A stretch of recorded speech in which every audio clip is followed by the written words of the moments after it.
So today we're going to talk about what you can expect if you're arrested on a felony case from the time you're arrested up until the time that your trial occurs. My name is Michael Fortini. I'm an attorney at Sandra, Guzman-Salvado, and I practice criminal and family law here.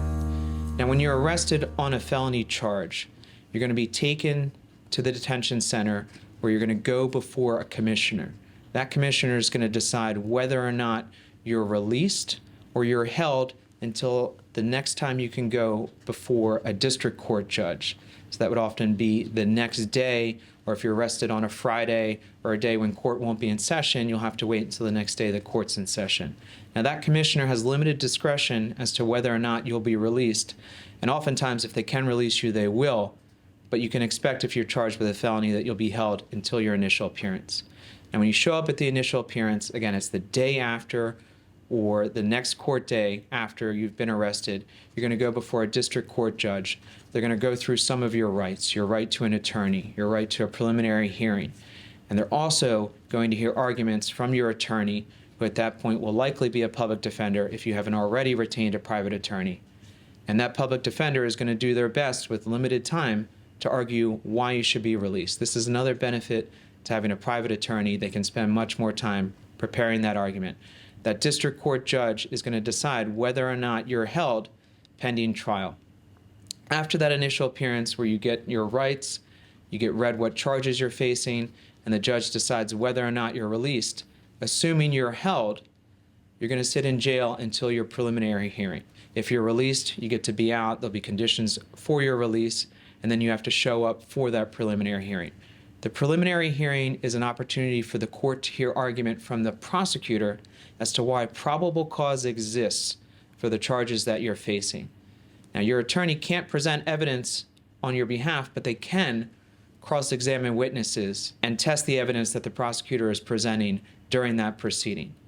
It's also a great time for your attorney to do what's called building a record, getting testimony from an officer related to your case, so that way if that officer testifies at a trial down the road, there's already a transcript that they can use to impeach that officer if they try to deviate in any way from that testimony. Now, oftentimes the state's attorney is not actually going to proceed with the preliminary hearing. Instead, they're going to either dismiss the felony charges that you're facing if you aren't being held pretrial, or if you are being held pretrial, they're going to ask the court for an additional 30 days to try to get a grand jury indictment. If they get a grand jury indictment within those 30 days, your case is transferred to circuit court. If they can't get a grand jury indictment, then any felony charges will be dismissed, and you'll be left with misdemeanor charges that the district court has jurisdiction over. Now, assuming that an indictment comes down, case gets transferred to circuit court, you get your second opportunity to argue for release. The circuit court judge is going to hear arguments from your attorney as to why you should or shouldn't be released. State will argue why you shouldn't. Your attorney will present evidence as to why you should be released. If you're released by the circuit court judge, you'll either be released to private home detention, where you have to pay to have your GPS location monitored by a third party, or you'll be released to pretrial services, where there'll be certain conditions you have to follow pending your trial. The next thing that your attorney does is they file motions to suppress and other pretrial motions.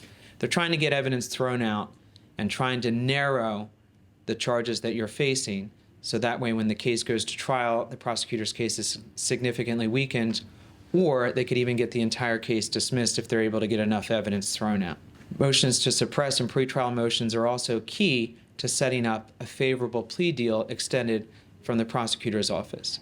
Oftentimes, submitting a strong motion to suppress, even if there's a chance that it won't be granted, will be enough risk for the prosecutor to say, you know what, I don't want to take the risk that this whole case gets dismissed. I'll give them a very favorable plea deal. For example, a deal where you don't serve any jail time, you're just on probation. After the pretrial motion stage, your attorney will be continuing to investigate the case, looking at the evidence, interviewing witnesses, talking to you about whether or not you're going to testify at your trial. Then you're going to actually go to trial. In circuit court, you're entitled to a jury trial, and 9 times out of 10, that's what the suggestion is, that you go with a jury trial. The state will present their evidence to the jury as to why you should be convicted of the charges that you face, and the state has the burden to prove beyond a reasonable doubt each and every element of the charges that you're facing. After the state presents their evidence, your attorney is going to make a motion in court as to why they haven't met that burden, and the judge is going to decide whether or not the case continues or it ends right then and there. Oftentimes, the case continues, and then your defense attorney will either put on evidence themselves or they'll rest and the case will go to the jury. The judge then gives the jury instructions. The jury goes back and deliberates and decides whether the prosecutor has met that burden of proving each and every element of the crime that you're facing or the crimes that you're facing beyond a reasonable doubt. The jury will then come back with their verdict. Verdict will be read. It's either an acquittal for the charge or you're convicted of the charge. If you're convicted of any or all of the charges, the next stage is sentencing, where the judge is going to get a report going through your background, your criminal history, and this is an opportunity for your attorney to prepare arguments as to why you should get the lowest sentence possible. At sentencing, the prosecutor presents their evidence again as to why a certain sentence should be handed down by the judge, and your defense attorney has an opportunity to argue why a lower sentence should be imposed in your case. After sentencing, you have an opportunity to appeal, where the Maryland Court of Appeals will decide whether or not any legal issues warrant returning the case back to the circuit court. Now, if the case doesn't go to trial, it will either be dismissed by the prosecutor or a plea agreement could be reached, and that can be done at any stage of the proceedings.